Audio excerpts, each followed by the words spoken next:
गुलबर्गा शहर है वलियों का।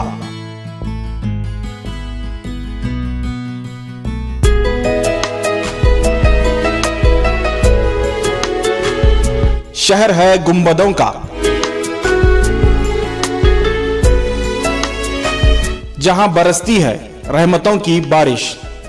यहां मौजूद है शहंशाह दक्कन ख्वाजा बंदा नवाज गेसो दराज की बारगाह।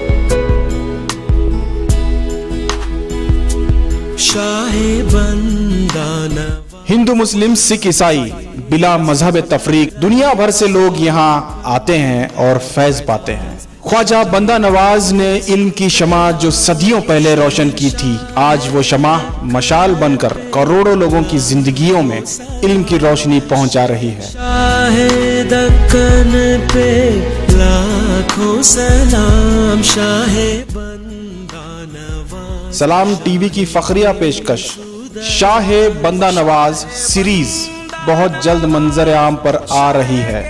इसका पहला एपिसोड देखने के लिए सलाम टीवी इंडिया को सब्सक्राइब कीजिए।